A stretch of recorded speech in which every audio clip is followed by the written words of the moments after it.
아멘.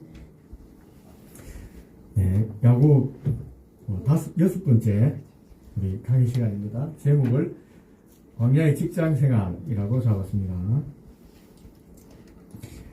누군가가 여러분에게 당신은 참 야곱 같습니다 라고 말한다면은 여러분 기분이 좀 어떻겠습니까? 기분이 좋습니까? 그러면 또 어떤 기분이 들까요? 믿음의 조상이니까 칭찬일까요, 여러분? 욕일까요? 저는 대학 시절 선교단체에서 성경인물 연구하는 과제를 받은 적이 있습니다. 서로 과제를 맡았는데 제보고 야고보에 대해서 연구하라고 하는 거예요.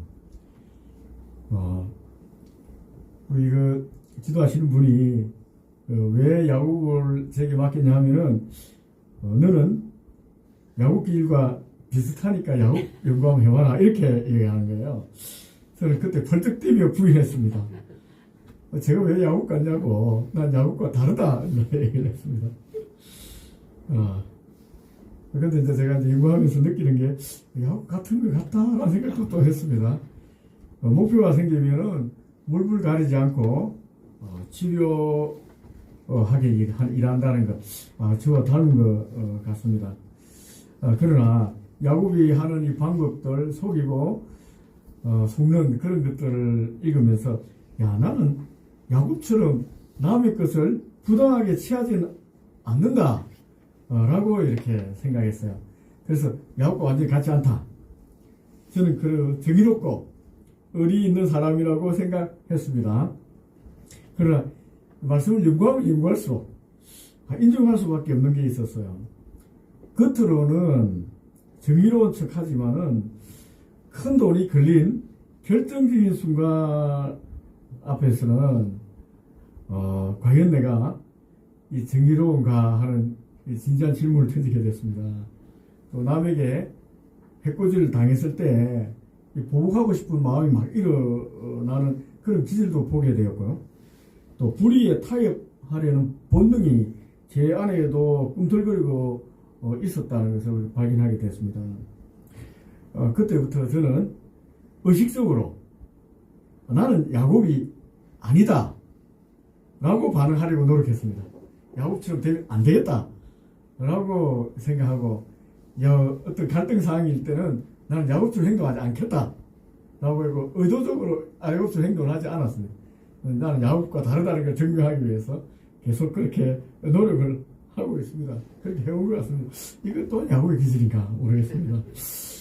오늘 본문은 야곱이 20년간 처가살이 했거든요. 어쨌든 처가살이 하지만 이제 직장생활도 한 것 같습니다. 광야 같은 직장생활에 20년 중에 이제 절정인 14년째 이렇게 노동계약하는 그 장면입니다. 억울한 얼로서 살아남기 위해서 몸부림치는 야곱을 보게 됩니다. 그리고 야곱을 끝까지 이제 붙들으시는 하나님을 보게 됩니다. 이 이야기는 불공정한 세상에서 고군분투하는 우리 모두의 이야기인 것 같습니다. 오늘 말씀을 통해서 여러분 안에도 야곱과 같은 기질이 없는지 한번 살펴보시고 이런 야곱 같은 기질을 가진 우리에게도 하나님께서 어떻게 역사하시는가 한번 우리가 깨닫는 시간 되면 좋겠습니다. 자, 먼저 첫 번째 우리 살펴볼 것은 불공정한 갑질 상사 라반에 대해서 한번 좀 살펴봐야 되겠습니다. 야곱은 지금 하란에 온 지 14년째입니다. 14년이 막 지났어요. 첫 7년은 아내 라헬을 얻기 위해서 노력을 했습니다. 그런데 그 다음 7년은 라반의 속임수로 이 라헬의 언니 레아까지 얻었잖아요.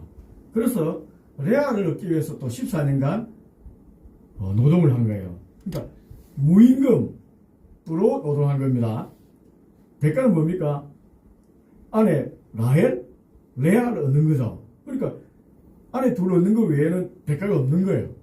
먹는 거 정도만 나왔지 노동계약 조건은 라헬과 레아를 주는 조건으로 14년 동안 아무 보상도 받지 못하고 이제 무임금으로 일했습니다. 그 세월 동안 4명의 아내가 생겼고 아들 11명, 딸 1명이 태어났습니다. 라헬에게서 아들 요셉이 이제 7년째, 이제 14년째 태어나자 야곱은 이제 고향으로 돌아갈 때가 되었다라고 생각을 했습니다. 이제 고향으로 돌아가야 되겠다. 14년 계약 조건도 끝났잖아요. 그리고 라헬만 사랑했던 야곱이 라헬에게서 요셉이라는 아들을 얻었지 않습니까? 그러니까 요셉을 장자라고 생각한 거예요. 근데 후계자까지 얻었으니까 이제 돌아가야 되겠다. 그 생각인 겁니다. 그러나 14년을 일했는데 야곱 손에는 아무도 없어요. 아내 이제 4명과 아들 11명, 딸 1명. 이밖에 없잖아요. 나머지는 다 외삼촌 라반이 소유거든요. 그래서 이제 빈손으로 이제 돌아가야 되는 겁니다.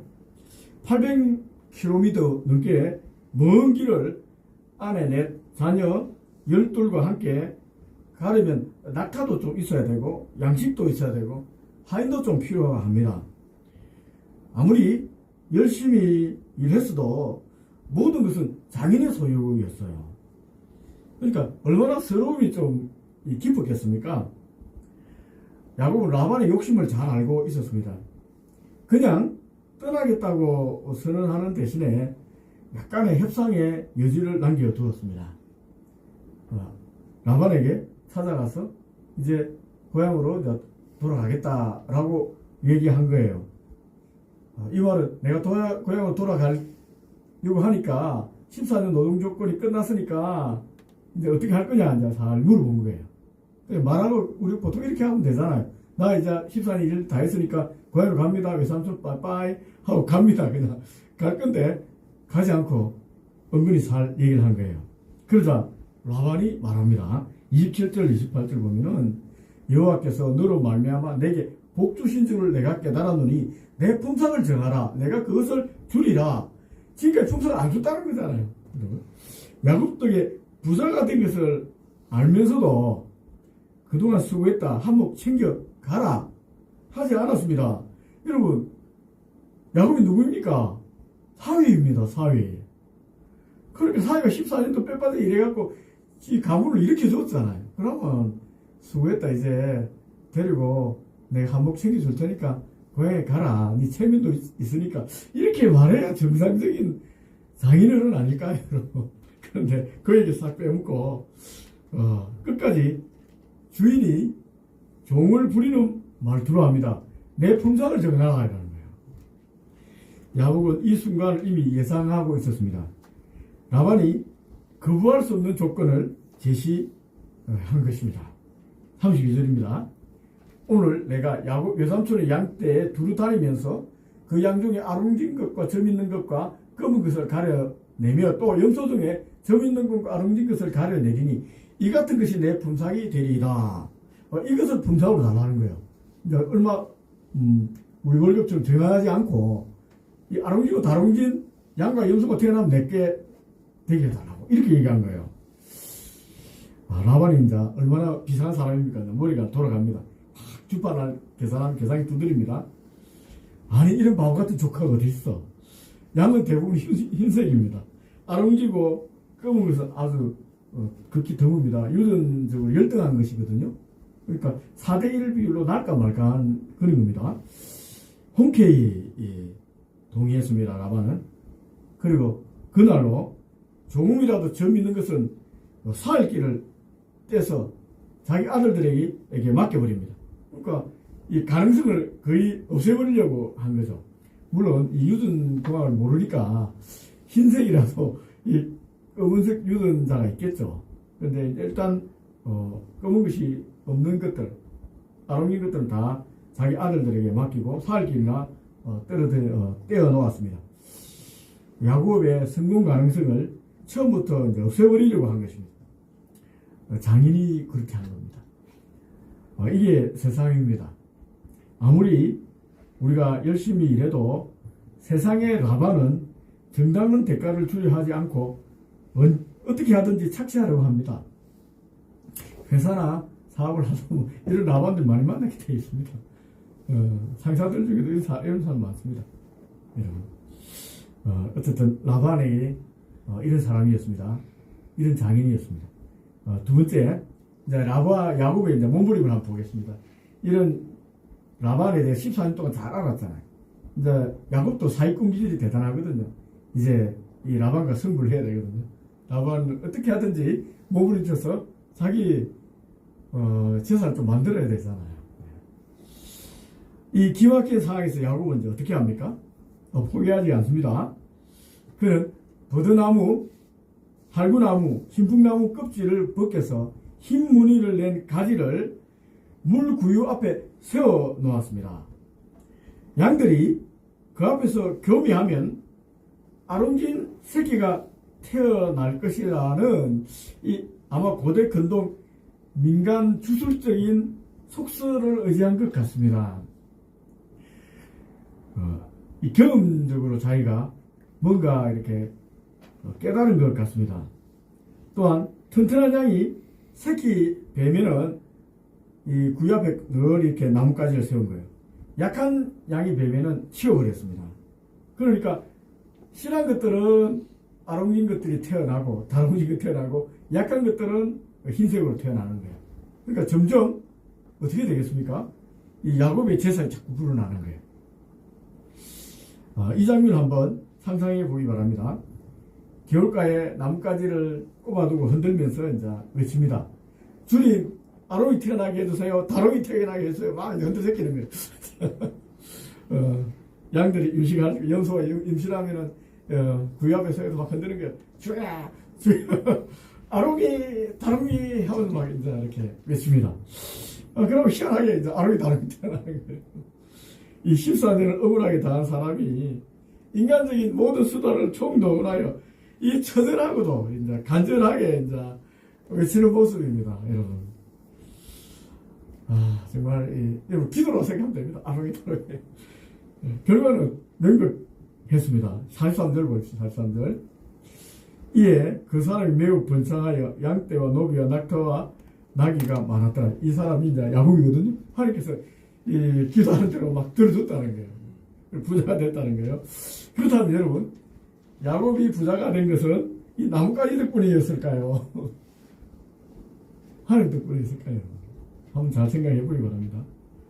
야곱의 방법, 수단, 이 고대 근동 민간 속설에 대한 미신적인 행위였습니다. 이 방법은 현대 과학적으로, 유전학적으로 분석해 보면 분명합니다. 어미 양이 무엇을 보든지 DNA는 바뀌지 않습니다. 그렇잖아요. 과학적으로는 아닙니다. 이 방법은 아닙니다. 그런데 왜 이런 방법들이 동원됐을까요?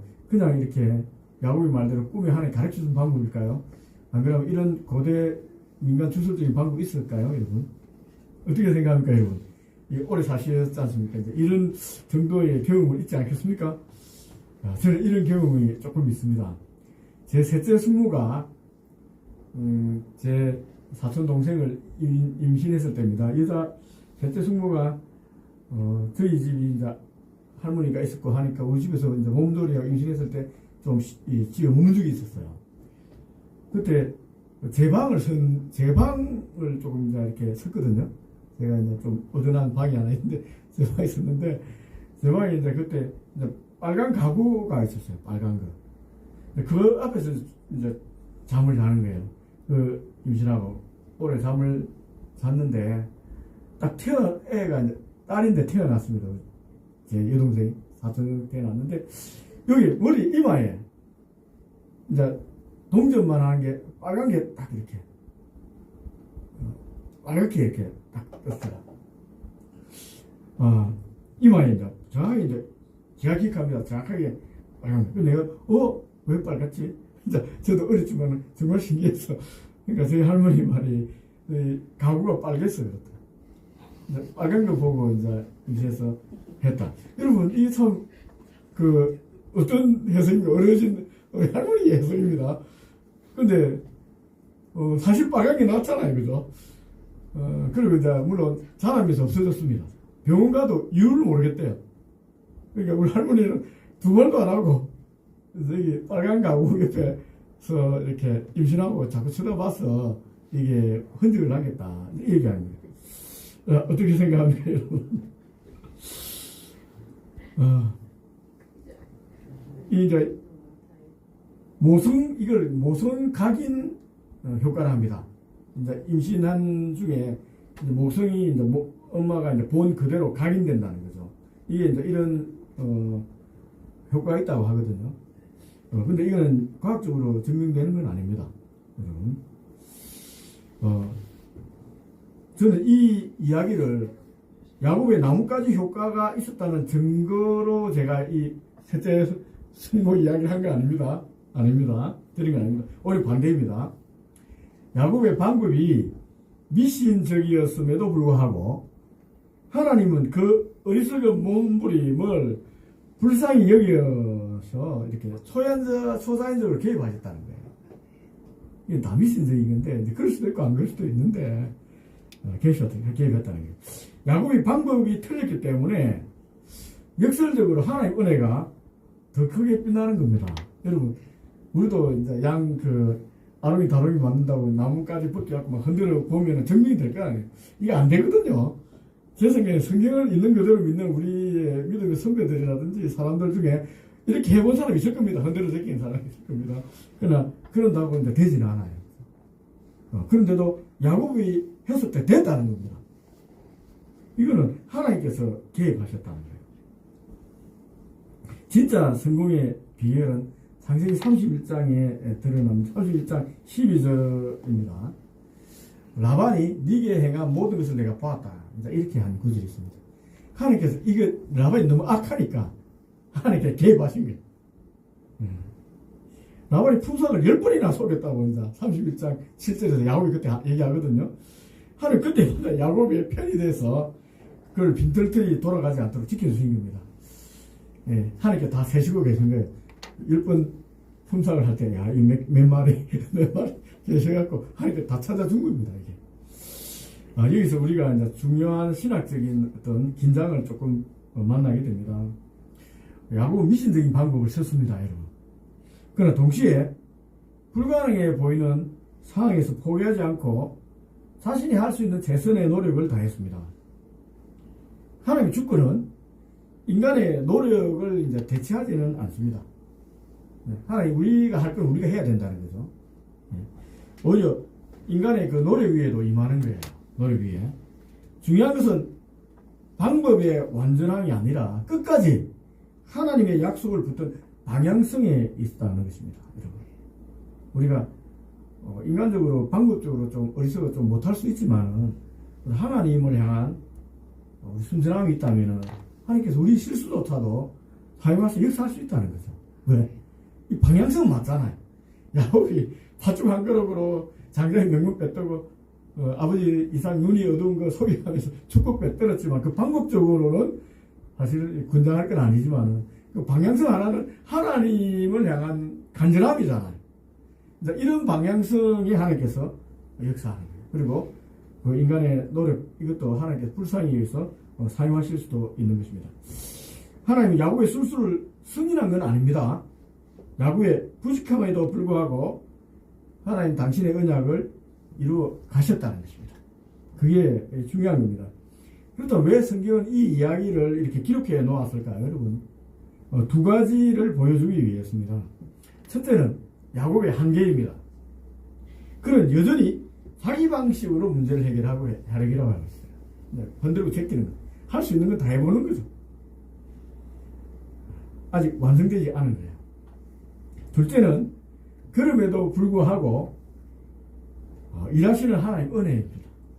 우리가 아무리 실수하고 야곱 같아도 하나님께서 야 이놈아 진짜 독한 놈이다 해도 끝까지 집념의 야곱을 향해서 하나님 또 불쌍히 간섭하시는 거예요. 이 야곱의 부는 나뭇가지 효과가 아니라 하나님의 셈법 그 은혜였습니다. 은혜의 셈법. 세 번째입니다. 세상의 셈법, 하나님의 셈법 어떻게 다른가? 우리가 어떻게 살아야 될까 한번 생각해 보겠습니다. 한 가지를 우리가 분명히 해야 되겠습니다. 여러분, 야곱의 술수 자체는 결코 옹호될 수 없다는 것입니다. 라반이 나를 속였으니까 나도 라반을 속여도 된다. 는 논리는 하나님 나라의 윤리가 아닙니다. 여러분. 로마 12장 17절 말씀입니다. 아무에게도 악을 악으로 갚지 말고 모든 사람 앞에서 선한 일을 도모하라. 이게 하나님 나라의 원칙입니다, 여러분. 그러나 이 이야기는 야곱의 방법을 본받아라고 하는 것은 아닌 것입니다. 그렇다면 우리는 어떻게 살아가야 될까요, 여러분? 이 이야기를 통해서 우리가 어떻게 살아가라는 것을 우리가 배우게 될까요? 첫 번째는 라반의 셈법을 따르지 말아야 된다는 것입니다. 라반, 회사에서 부당하게 손해를 받을 때 우리가 뒤에서 복수하고 싶습니다. 여러분, 그래 복수해야 되겠습니까? 복수하면 안 됩니다. 거래처가 뇌물을 요구할 때 다들 타협하라고 해도 우리는 타협하면 안 되겠습니다. 경쟁사가 비윤리적인 방법으로 시장을 장악하려고 할 때도 여러분, 우리도 같은 방법으로 대응하면 안 되겠습니다. 월급 협상, 경비 청구, 세금 신고 앞에서 조금만 속이면 더 많이 가질 수 있다는 유혹이 올 때 동료의 실수를 이용해서 또 승진할 기회가 올 때 우리가 그대로 하면 안 되겠습니다. 라반은 그런 거 딱 잡고 꼬투리 잡고 계속 공격하거든요. 이 야곱이 어리숙하니까 라헬을 7년 하니까 또 언니 레아 낳고 또 협상하고 또 이 노동계약 할 때도 자기가 꼬투리 하나씩 잡아갖고 이제 자기는 유리한 식으로 다 얘기하고 10번이나 속였잖아. 근데 계속 이렇게 실수를 붙잡고 이렇게 가는 거예요. 근데 이게 이제 그런 걸 따라가면 안 되겠습니다. 두 번째, 우리는 진짜 고용주인 하나님을 기억해야 하겠습니다. 여러분들에게도 해당이 됩니다. 제게만 해당되는 게 아니라 하나님 일하는 사람들은 해당이 아니라 여러분에게도 해당이 됩니다. 하나님께서 여러분 직업을 주셨다고 생각하면은 그렇습니다. 직업 소명설이라고 있잖아요. 하나님이 내게 주신 직업이라 생각하면은 하나님께서 우리에게 모든 일을 주신 거예요. 하나님 고용주가 됩니다. 라반은 야곱을 빈털터리로 보내려 했지만은 하나님 그를 거부가 되게 하셨습니다. 하나님은 여러분의 억울함, 땀방울, 남 모르게 흘린 눈물을 다 보고 계시다는 거예요.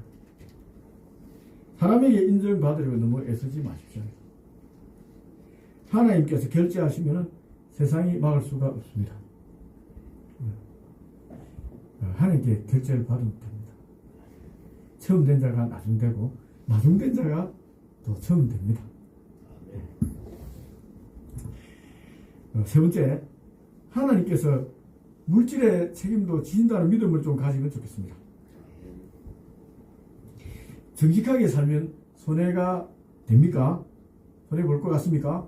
여러분, 단기적으로는 그럴 수 있습니다. 단기적으로는 그렇습니다, 여러분. 야곱 14년을 억울하게 당했습니다. 그러나 예수님께서 이런 말씀하셨어요. 마태복음 6장 33절입니다. 너희는 먼저 그의 나라와 그의 의를 구하라. 그래야만 이 모든 것을 너희에게 더하시리라고 했습니다. 하나님은 장기적으로 하나님 자녀가 부족함이 없도록 책임진다는 말씀입니다. 이게 우리가 하나님 일을 할 때, 하나님 일 중에 하나님 일이 뭡니까? 우리가 하나님 믿는 겁니다. 하나님 믿는 게 하나님 일입니다. 믿는 걸 어떻게 믿으라면 정직하라는 거예요.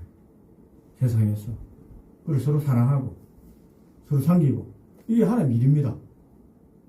하나님 일을 하면 하나님께서 모든 것 책임진다고 하셨잖아요.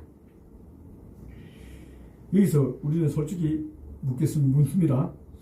정직하게 살라, 손해를 감수하라는 말이 또 하나의 무거운 짐처럼 느껴진다고 말할 수 있습니다. 어지를 다 잡아도 결정적인 순간에 다시 우리도 야곱처럼 나뭇가지 잡고 흔들어 대는 게 우리입니다. 급하거든요. 도대체 가만히 있어 갑갑하니까 우리도 할 수 있는 방법 다 들고 이제 흔들고 있거든요. 인간적인 방법을 또 동원한다는 거예요. 여기서 이제 복음이 시작되는 겁니다. 여기서 주님의 복음이 역사하는 겁니다. 우리를 정직하게 만드신 힘은 의지가 아니라 은혜입니다. 은혜. 예수 그리스도께서 우리를 위해 가장 크게 손해보신 분이십니다.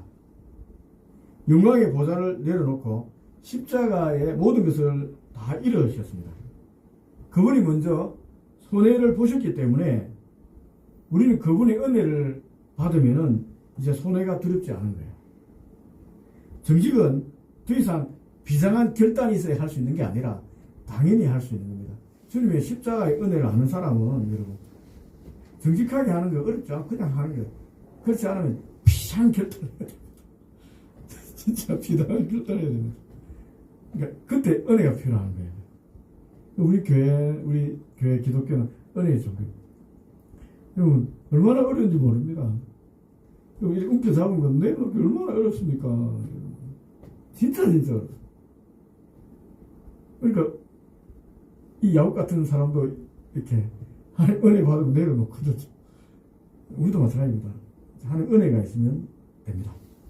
이미 충분히 사랑을 받은 사람, 주님의 십자가의 사랑을 받은 사람은 자연스럽게 이제 내려놓게 됩니다. 이게 은혜입니다. 자, 네 번째, 변화의 과정을 인내해야 됩니다. 인내해야 됩니다, 여러분. 야곱이 하루아침에 이스라엘이 된 게 아닙니다.